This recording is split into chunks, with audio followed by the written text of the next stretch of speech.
বর্তমানে আমি রয়েছি গোল্ডেন 8 পেয়ারার বাগানে। গাছে দেখুন কত ফল হয়েছে।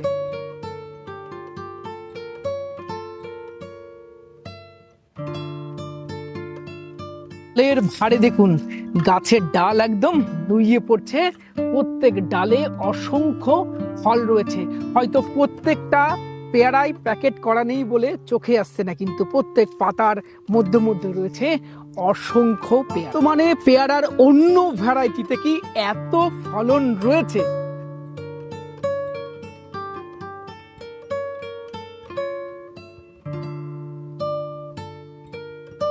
এই গোল্ডেন 8 পেয়ারার এত ফলন এবং অফ সিজন অর্থাৎ শীতকালেও এত ফলন হওয়ার কারণে এই চাষটা যথেষ্ট লাভজনক। গাছের গোড়া দেখুন, বর্তমানে যে বাগানে রয়েছি এটা পশ্চিমবঙ্গের অন্যতম পুরনো একটা গোল্ডেন 8 এর বাগান। আমরা বর্তমানে রয়েছি আমাদের পরিচিত একজন মুখ বাবুদার গোল্ডেন 8 পেয়ারার বাগানে। দাদা কেমন আছেন? ভালো আছি, আপনি ভালো আছেন? খুব ভালো আছি, এবং আপনার বাগানের গাছগুলো দেখে আরো ভালো লাগছে। ডাল তো একদম নুইয়ে পড়ছে পেয়ারার ভরে। দেখুন কত পরিমাণ ফল প্রত্যেকটা ডালে ডালে হয়েছে, এইদিকেও রয়েছে, তাই না? আচ্ছা দাদা, কতদিনের বাগান? এই 4 বছর। 4 বছরের বাগান। 4 বছর। আচ্ছা, গোল্ডেন 8 চাষটা আপনি কেন শুরু করেছিলেন? গোল্ডেন 8 পেয়ারা আমি যত পেয়ারার চাষ দেখেছি, আমি প্রথমে দেখি বাংলাদেশে গোল্ডেন 8টা দুর্দান্ত ফলন। এর উপরে ফলন আমি অন্য পেয়ারায় দেখিনি। এবং ফলনটা হয় অফ সিজনে, অফ সিজনে, তাই না? অফ সিজনে হয় বলে দামটা বেশি পাওয়া যায়। সিজনে তো বারাইপুরে যেগুলো চাষ হয়, এলাহাবাদ, L49, খাজা, এগুলো তো সিজনে বেশি ফলে, কিন্তু সিজনে 20 টাকা 25 টাকা, আর পোকা হয় অসম্ভব জ্বালাতন, বুঝলেন? হ্যাঁ, ওই জন্য বর্ষাকালে পেয়ারা মানে সেটা গোল্ডেন 8 হোক, বারুইপুর হোক, এলাহাবাদ হোক, পোকা ফুড ফ্লাইয়ের সমস্যা থাকে, হ্যাঁ থাকবে। তাই না? আর শীতকালে যেহেতু বৃষ্টি নেই, বৃষ্টি ফুড নেই, ফ্লাইয়ের সমস্যাটা অনেক কম। ঠান্ডার একটা ভাব থাকে, তাতে করে পোকাটা কম হয় এবং দামও বাজারে হেভি থাকে, কারণ অন্য পেয়ারা ওঠে না তো এই সময়। আর একটা বোধহয় সুবিধা রয়েছে, যেহেতু এই গোল্ডেন 8টা ডাল প্রুনিং করতে হয়, হ্যাঁ, গাছটা বেশি বড় হয় না, গাছ আপনার কন্ট্রোলে থাকবে, কন্ট্রোলে থাকবে, এই দাঁড়িয়ে দাঁড়িয়ে প্যাকেট পড়াতে পারবে একদম। কিন্তু অন্য ভ্যারাইটিতে, সেটা হলে এলাহাবাদ হোক বা বারুইপুর খাজা হোক, আমি তার ফলন নিয়ে কথা বলছি না, কিন্তু সেই গাছগুলো অনেক বড় হওয়ার কারণে প্যাকেট পড়ানোটা অনেকটা ঝামেলা, অনেক ঝামেলা, অনেক ঝামেলা। ওরা বড় বড় টুল করে রাখে, কেউ দেখা যাচ্ছে বাঁশ লাগিয়ে তার উপরে বাঁশে উঠে ক্যারি ব্যাক করে, এই সমস্ত করে, কিন্তু আমাদের ওইসব ঝামেলা নেই। তাহলে নতুন চাষিদেরকে বলবেন পেয়ারা চাষ হিসেবে গোল্ডেন 8 করতে? অবশ্যই। এর উপরে এই মুহূর্তে আমার জানা মতে এই মুহূর্তে এর উপরে কোনো ভ্যারাইটি নেই। আচ্ছা চলুন আপনার বাগানটা একটু ঘুরে দেখি। দেখা যাচ্ছে প্রত্যেকটা গাছই এরকম নুইয়ে পড়ছে পেয়ারার ভরে, ডালের প্রত্যেকটা ডাল এরকম নুইয়ে পড়ছে। শীতকালে এবছর কত টাকার পেয়ারা বিক্রি করেছেন একটা একটা গাছ পিছু আপনি? একটা একটা গাছ পিছু দেখা যাচ্ছে কোনো গাছে 20 কেজি, কোনো গাছে 15 কেজি, কোনো গাছে 25 কেজি হয়েছে। আচ্ছা, তাহলে এভারেজ 15 কেজি ধরা যায়? হ্যাঁ, 15 কেজি অবশ্যই ধরা যাবে। আচ্ছা, গাছ পিছু দাম কত পেয়েছিলেন? সবচেয়ে কম দাম পেয়েছিলাম 50, তার উপরে 80 টাকা পর্যন্ত আমি টোটাল দাম পেয়েছি। আচ্ছা, সবচেয়ে বেশি দাম পেয়েছি আমি 70 টাকা। 70 টাকা। হ্যাঁ, আচ্ছা, আমরা এভারেজ করে যদি 50-60 টাকাও ধরি, তাহলে এক একটা গাছ থেকে প্রায় 800 থেকে 900 টাকার হয়েছে, তাই তো? এক বিঘাতে কতগুলো গাছ থাকে? 400। 400 গাছ লাগে। কত বাই কত লাগানো যায়?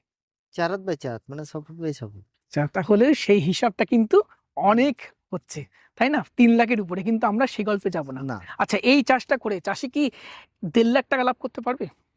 আমি ওর চেয়েও কম বলি, আচ্ছা। খরচ বাদে 1 লাখ। 1 লাখ থাকবে? 1 লাখ থাকবেই। আচ্ছা, এবার যতই নতুন চাষি হোক আর যাই হোক, হুম। গাছের বয়স যখন 1 বছর পূর্ণতা পাবে, তখন ওই চাষি কম করে হলেও 1 লক্ষ টাকা লাভ পাবে খরচ বাদে। আচ্ছা, অপরন্ত 3 লাখ টাকা পর্যন্ত বেচাকেনা বেচাকেনা করতে যদি পারবে। চাষি ভালো হয়। এবার দাদার কাছে জিজ্ঞাসা করব, এই চাষে খরচটা কেমন হয়? খরচ 50 থেকে 60 হাজার টাকা বছরে খরচ আছে। বছরে খরচ আছে। আর পেয়ারা গাছের কি সারা বছর পেয়ারা নিচ্ছেন, নাকি না। পার্টিকুলার একটা সময় নিচ্ছেন? না, আমরা বেশি দিন ফল নেব না, 8 মাস ফল নেব, 8 4 মাস মাস ফল নেন? নেব। কোন মাস থেকে কোন মাস? আমরা আশ্বিন মাস থেকে ফল নেব, আচ্ছা, মানে ওই বৈশাখের লাস্টে 15 তারিখের পরে গাছ প্রুনিং করে দেবো। প্রুনিং করে দেবেন? হ্যাঁ, দিয়ে খাবার টাবার দিয়ে গাছটাকে রেডি করব। আচ্ছা, এইবারে বর্ষায় যে ফুলটা আসবে, ওই ফুল আমরা নেব, মানে যেন আশ্বিন মাস থেকে ফলটা বেচা যায়। আচ্ছা, আশ্বিন, কার্তিক, অগ্রহায়ণ, পৌষ, মাঘ, ফাল্গুন, চৈত, বৈশাখের 10-15 তারিখ পর্যন্ত যা ফল বেচার মতো বেচবো, আর যা থাকবে ছেটে ছেটে ফুলবো।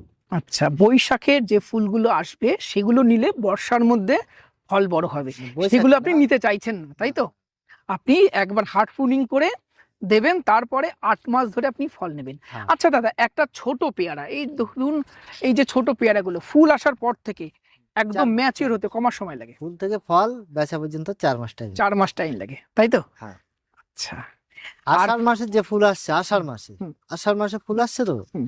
ওই ফুলগুলো আমরা রাখবো। ওই ফুল রাখা ঝামেলা, কিন্তু আমরা রাখবো স্প্রে করে। আষাঢ়, শ্রাবণ, ভাদ্র, আশ্বিন থেকে বেচাকেনা স্টার্ট হয়ে যাবে। আচ্ছা, আর এই- ওই সময় দেখবেন আপনি বাজারে, আমি বলছি আপনি খোঁজ নিয়ে দেখবেন, আশ্বিন মাস থেকে পেয়ারার বাজার দর অন্যরকম হয়। অন্যরকম হয় এবং বাজারে দেখাই যায় এরকম প্যাকেটিং পেয়ারা বাইরে থেকে আসছে এবং উচ্চ মূল্যে আমাদের কিনতে হয়। এইসব পেয়ারা দুটোতে কেজি হবে, 2 কেজি, দুটোতে কেজি হবে। ওই আপনার মাথার আচ্ছা। উপরে ঝুলছে দেখেন, ওটাও হ্যাঁ। প্রায় প্রায় 300 গ্রাম 300, 250, 300 গ্রামের কাছাকাছি। হবে। পেয়ারা যদি আরো যারা চাষ করছে, যদি জৈব সার বেশি করে ইউজ করে, গাছের লাস্টে আমরা জৈব সার ইউজ করি, গাছের লাস্টিংটা অনেক বেশি হবে এবং ফলের সাইজ বড় হবে, ফল খেতে অনেক মিষ্টি হবে, অনেক সুস্বাদু। ক্যামেরাটি একটু ক্লোজ করতে বলবো। আমি যতদূর জানি গোল্ডেন এইটে এই পেয়ারা হওয়ার পরে 2-3টে পাতা রেখে প্রুনিং করতে হয়, হ্যাঁ। আপনি করেননি কেন? আমরা ওই চারা তৈরি করি, তাই ওই একেবারে দিয়ে দেবো আচ্ছা, সব। চারা তৈরি করেন সেই কারণে চাইছেন। অনেকে কচি ডাল থেকে চারা তৈরি করে, হ্যাঁ, চারার কোয়ালিটি ভালো হয় না, হ্যাঁ। ডালটাকে ম্যাচিওর করে নিচ্ছেন, Mature করে নিই। করে নিয়ে তারপরে এই ডাল থেকে চারা করবেন। অনেকে মায়া করে কাটে না তো, আচ্ছা। চারা তৈরি করে না। হ্যাঁ, যে কোনো একটা আচ্ছা, ডাল ডালের ফল সঠিক বেশি ভ্যারাইটি কি আপনি দিতে পারবেন চারা? অবশ্যই অবশ্যই, সঠিক আচ্ছা। variety দিতে হবে। আপনার সাথে মানুষ কিভাবে কন্ট্যাক্ট করবে? অ্যাড্রেস আর ফোন নাম্বার বলুন। আমার এখানে যদি কেউ আসতে চায়, বাগান দেখতে যদি আসতে চায়, এই মুহূর্তে আসলে খুবই ভালো। হুম। যে পরিমাণে আপনি দেখে যাচ্ছেন ফল, ভিডিওতে তো তুলে ধরা যাচ্ছে না। হ্যাঁ, ভিডিওতে কত সময় কত তুলে ধরা সময় যায়। দেখানো যায়? যদি এই মুহূর্তে যদি কোনো কৃষক বন্ধু যদি আমার বাগানে আসতে চায়, এসে ফল দেখতে চায়, অন্তত চারা নেওয়ার দরকার নেই, অন্তত চাষটা দেখে যাক, একদমই ফল তাই। দেখে যাক। আমিও আপনাদের বলবো চারা নেওয়ার দরকার নেই, প্রথমে যদি চাষ করার ইচ্ছা থাকে বাগান ভিজিট করুন, বাগান visit বাগান করুন। দেখুন, চাষ পদ্ধতি সম্বন্ধে জানুন, তারপরে যদি মনে হয় না আপনি এই লাভের সাথে এই চাষটা করতে পারবেন, তবে চাষটার নামবেন, তাই তো? হ্যাঁ। আচ্ছা, আপনার ফোন নাম্বার বলুন। আমার ফোন নাম্বার হচ্ছে 77 18 57 57 81। আর যদি কেউ শিয়ালদার দিক থেকে আসতে চায়, তাহলে হাসনাবাদ লোকাল ধরবে, ধরে হাসনাবাদ এসে নামবে, নেমে ওখান থেকে অটো ধরে তালপুকুর বাজার, তালপুকুর এসে যে বাবুদার পেয়ারা বাগান বা কুলের বাগানে যাও, সবাই জানে। আর কোনো সমস্যা আর নেই। দেখুন প্রত্যেকটা গাছেই প্রতিটা গাছ, প্রচুর কটা সংখ্যক দেখাবো আর পেয়ারা কোনটা দেখাবো? আছে। একটু দেখাই, এই দেখুন এই গাছগুলো দেখুন কি পরিমাণ পেয়ারা আছে, দেখুন সব এই দেখুন, মাটিতে শুয়ে রয়েছে মাটিতে শুয়ে রয়েছে। এ পাশের গাছগুলো একটু একটু দেখাও, এই দেখুন, তাও অনেক পেয়ারাই প্যাকেট পরানো নেই, এই দেখুন সব প্যাকেট পরানো নেই, এই দেখুন প্যাকেট হ্যাঁ, পরানো ওগুলো নেই, packet হয়তো করানো চোখে হবে। আসছে না। হ্যাঁ। এই দেখুন কি পরিমাণ ফল হয়েছে, মানে যতগুলো গাছ আমি আপনাদেরকে দেখাবো প্রত্যেকটা গাছেই সেম কন্ডিশন। দেখুন এই পাশেও দেখুন, প্রত্যেকটা গাছে এই দেখুন, এই দেখুন কি পরিমাণ ফল এসছে। একটু ক্যামেরাটা এগিয়ে নিয়ে এসো না, ভিডিও রানিং রাখো।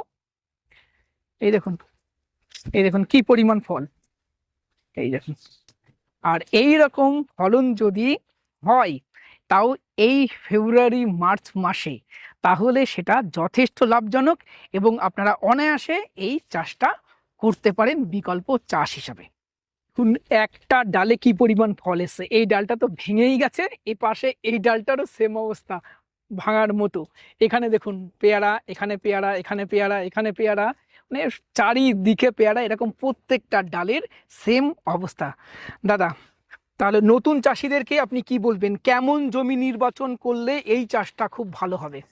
অ্যাকচুয়ালি চাষিদের আমি সবসময় বলি যে, যারা আমার ফোন করে পেয়ারা চাষ করার জন্য, আমি বলি উঁচু জমি না হলে পেয়ারা চাষ করার দরকার নেই। যেগুলো সবজির জমি আর কি, বর্ষার জল জমে না, সেরকম একটা জমি নিলে কাঙ্ক্ষিত ফলন আপনি পাবেন। আর পরিচর্যার বিষয়ে একটু জানতে চাইবো, হ্যাঁ, খুব সংক্ষেপে বলুন এই গাছের যা কন্ডিশন আছে, কবে প্রুনিং করবেন, কবে খাবার দেবেন আর কি খাবার দেবেন? বৈশাখ মাসের ওই লাস্টের দিকে আমরা পূর্ণিং করে হার্ড প্রুনিং করবেন, তাই তো? ফল রাখবো না। ফল রাখবেন না, সব পুরো মোটা মোটা ডাল কেটে দেবেন, তাই তো? হ্যাঁ, কেটে দেবো। আচ্ছা, তারপরে কি খাবার দেবেন? খাবার দেবো আমরা ওই সময় কিছু অনুখাদ্য দেবো, কিছু জৈব দেবো, আচ্ছা, আর রাসায়নিক জৈব বলতে কি ভার্মি কম্পোস্ট বা গোবর সার, তার সাথে কি শস্যের খোল? শস্যের খোল না, গরমের সময় শস্যের খোল আমরা দিই আচ্ছা, না। তাহলে কি দেবেন? বর্ষায় খুব হালকা বর্ষা হবে তখনই একবার দিয়ে দিই। আর শীতের সময় একবার আমরা খোল দিয়ে দিই। সরিষার খোলটা গরম, শিকড় গরম, নষ্ট করে। একদম। তাহলে গোবর সার দেবেন, তাই তো? গোবর সার দেবো আর ভার্মি কম্পোস্টটা দেবো। আচ্ছা, আর রাসায়নিক সার কিছু দেবেন? রাসায়নিক দেবো ফসফেট, পটাশ, আচ্ছা, আর সীমিত পরিমাণ ইউরিয়া, আর ওর সঙ্গে বেশ কিছু অনুখাদ্য, অনুখাদ্য দেবেন। বেশ কয়েক রকম। আচ্ছা, পাট পুনিং করার পরে এটা দিয়ে জল দিয়ে দেবেন, হুম। তাই তো? একটু গাছের গোড়াগুলো খুশে আবার সারগুলো দেবো, আচ্ছা, দিয়ে আর একটু খুশে দেবো, তারপরে জল দেবো, দিয়ে বাগানটা একদম পুরো চেঁচে ছিলে পরিষ্কার করে ওই মাটিগুলো গোড়ায় গোড়ায় দিয়ে দেবো। যাতে উঁচু হয়, হ্যাঁ, জল না জমে। একদম। আচ্ছা, দিয়ে তারপরে ওই যে নতুন কুশি বেরোবে ওইগুলো এবার স্প্রে হবে অটোমেটিক্যালি। কি স্প্রে দেবেন? এবার ফাঙ্গিসাইড, দামি দামি আমরা ফাঙ্গিসাইড ব্যবহার করি, যেমন? যেরকম অ্যামিস্টার টপ, আচ্ছা, লুনা আছে, মেরিভন আছে, এই ধরনের। আচ্ছা, আর ওই কচি পাতা খাওয়ার জন্য পোকা আসে, তাই তো? কচি পাতা খাওয়ার পোকার জন্য আমরা বেশিরভাগ ইউজ করি আপনার সোলেমান আছে, বায়ার কোম্পানি, সোলেমান। সোলেমান দিই, রনফেন দিই, হুম। তারপরে প্রফেক্ট সুপার আছে, হামলা আছে, এক এক সময় এক এক একটার একটা সঙ্গে পলেট পলেট করে দেন। আর দুটো তিনটে ওষুধ একসাথে সোলেমানটা করে দিই। খুব ভালো, হ্যাঁ, তাই না? সোলেমান ভালো। আচ্ছা, আর আমরা ওটাই বেশি ইউজ করি। আচ্ছা। আর ওর সঙ্গে দেখা যাচ্ছে কোনো কোনো সময় তারপরে দাদা হার্ড পুনিং এর পরে কতদিন পর থেকে নতুন করে ফল আসতে শুরু করবে? ওই তো আপনার হাট পন্ডিং বৈশাখে লাস্ট হয়ে গেল, আচ্ছা, এবারে কুশি আসা শুরু হয়ে গেল। এবার কুশি আসার পরে অনেকে বোঝে না, কুশিগুলো আরেকটু দেখা যাচ্ছে ফুল যদি না নিয়ে বেরিয়ে যায় তাহলে কুশিগুলো একটু একটু মাথা কেটে দিতে হয়, দিলে ফের আবার কুশি আসবে, ওর থেকে সব ফুল নিয়ে চলে আসবে। হ্যাঁ, এবারে ওই যে ফুলটা আসবে এত পরিমাণ আসবে যে আপনি অফ সিজনে দেখবেন বর্ষায় যেরকম ফুল ধরে না, ফল ধরে না, ঠিক ওরকমই ফল লাগবে গাছে, যে মনে হবে যেন সিজনের এতটাই ফল। আচ্ছা। দেখুন পেয়ারার সাইজ কত সুন্দর হয়েছে, 500-র উপরে এই পেয়ারাটার সাইজ, তাই না? হ্যাঁ, এটা ম্যাচিওর হয়ে গেছে, একদম। তাই তো? বাজারজাত করা যাবে। হ্যাঁ, কেমন দাম রয়েছে এখন? এখন 60 টাকা 50 টাকা এর মধ্যে 50 ঢুকছে। টাকা 60 টাকা, তাহলে এই অন্তত পেয়ারাটার দাম 20-25 টাকা, হ্যাঁ, তাই না? 25 টাকা তো হবেই। আচ্ছা, আসুন দাদা, যারা আছে যারা চাষ করতে চাইছে এই চাষটা, সঠিক ভ্যারাইটির চারা প্রোভাইড করবেন? হ্যাঁ, একদম গোল্ডেন এইটই হবে তো? একদম অনেক golden eight হবে। ভাওতাবাজি কিন্তু ভরে গেছে, হ্যাঁ, হ্যাঁ, গোল্ডেন এইট বলে ভিয়ানার দিচ্ছে, হ্যাঁ। কেউ থাই 7 দিচ্ছে, থাই 5 দিচ্ছে, এটা হবে না তো? আপনি দেখবেন যে কেউ বাগান করেনি তবুও বলছে যে আমি আমি বাগান করেছি, মানে আমি চারা দিয়েছিলাম আমার বাগান, হ্যাঁ বলে আমার চারা বিক্রি করছে একটু কম দামে। আপনাদেরকে বলবো, আর যেখান থেকে চারা সংগ্রহ করুন না কেন, তার মাদার গাছ দেখুন, মাদার বাগান দেখুন, কেমন ফল রয়েছে দেখুন, কেমন ধরনের গাছের থেকে সে গ্রাফটিং করছে সেগুলো দেখুন, দেখে চারা পারচেস করুন। আর আর যদি গোল্ডেন ইটের চারা চান অবশ্যই বাবুদার সাথে কন্ট্যাক্ট করতে পারেন। দাদা আপনার অ্যাড্রেস আর ফোন নাম্বার বলুন। আমার অ্যাড্রেস হচ্ছে যদি কেউ শিয়ালদার দিক থেকে আসে তাহলে শিয়ালদা থেকে হাসনাবাদ লোকাল ধরবে, ধরে হাসনাবাদ নামবে, হাসনাবাদ নেমে ওখান থেকে তালপুকুরে অটো ধরবে, অটো ধরে ওই অটো আছে, ম্যাজিক আছে, অনেক কিছু গাড়ি আছে, তালপুকুর বাজারে এসে নেমে আমাকে ফোন করলেও হবে। বা যদি বলে বা আমি বাবুদার কুল বাগান বা পেয়ারা বাগানে যাবো আষাঢ়িয়াতে, আমার গ্রামের নাম হচ্ছে আষাঢ়িয়া, চলে আসতে পারবে। কুল বা পেয়ারার বাগান আমার এখানে বিখ্যাত, সবাই জানে এটা। কথা বলি যেটা না বললেও নয়, কৃষক বন্ধুরা ঠকে যাচ্ছে একটাই কারণে, দেখা যাচ্ছে অন্য অন্য জায়গায় কে কোথা থেকে ঢোকা নিয়ে এসে চারা তৈরি করছে, একটু কম দামে দামে দিচ্ছে, আর ওনারা মনে করছে কম দামে নেব, সেইভাবেই তাদের কাছ থেকে চারা ভাড়া নিয়ে মুশকিলে পড়ে যাচ্ছে। এটাও একটা সমস্যা। ওনারা বুঝতে চাইছে না যে গোল্ডেন এইট যদি অরিজিনাল না হয় চাষ করে যে কি সমস্যায় পড়বে সেটা বুঝছে না। এটা হচ্ছে- একদমই চাই, মাদার বাগান দেখতে হবে। আমি বারবার বলি, গাছ কোন গাছ থেকে তৈরি করছে চারা হ্যাঁ, সেগুলো দেখতে হবে। হ্যাঁ, আমাদের আমাদের তো একদম পুরো হাত কলমে প্রমাণ, আপনি ফল দেখছেন তো, হ্যাঁ, বাগানে সেই তো ফল দেখছেন। একটা একটা ছিঁড়ি, এটা ছেঁড়ার মতো হয়েছে। হ্যাঁ, এই দেখুন একটা পেয়ারার কোয়ালিটি দেখুন, এই দেখুন পেয়ারার কোয়ালিটি দেখুন, দেখুন এই ধরনের পেয়ারা যদি মানুষ পায় না, অটোমেটিক্যালি একবার খেলে সে বারবার পারবো। খেতে চাইবে, কারণ এই পেয়ারাটার স্বাদও কিন্তু মুখে লেগে থাকে। অসাধারণ, কারণ মিষ্টতা ভালো, হ্যাঁ, তাই তো? দারুণ মিষ্টি। দারুণ। শীতকালে গোল্ডেন ইট পেয়ারার স্বাদ ভালো, সেই কারণে সবাই কিন্তু এই পেয়ারাটা কিনে খেতে চাইবে। বাজারে চাহিদা থাকার কারণে আপনার গাছে ফলানো পেয়ারার বিক্রি করতেও সমস্যা থাকবে না না। এবং সেটা উচ্চ মূল্যে বিক্রি করতে পারবেন।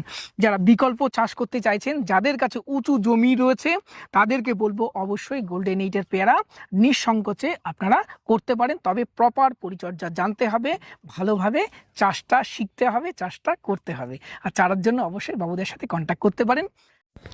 আপনারা এখানে এই ধরনের চারা পাবেন, সুস্থ সবল চারা।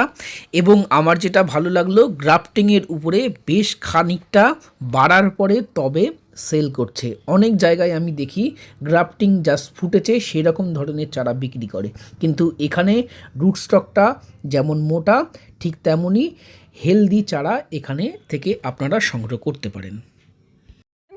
আজকের প্রতিবেদন আপনাদের কেমন লাগলো কমেন্ট করে জানাবেন। আমাদেরকে যদি আরও কিছু বলার থাকে অবশ্যই কমেন্ট করুন, আমরা রিপ্লাই দেওয়ার চেষ্টা করব। ভিডিও আমরা এখানেই শেষ করছি। কেমন লাগলো কমেন্ট করে জানাবেন। নমস্কার, সবাই খুব ভালো থাকবেন।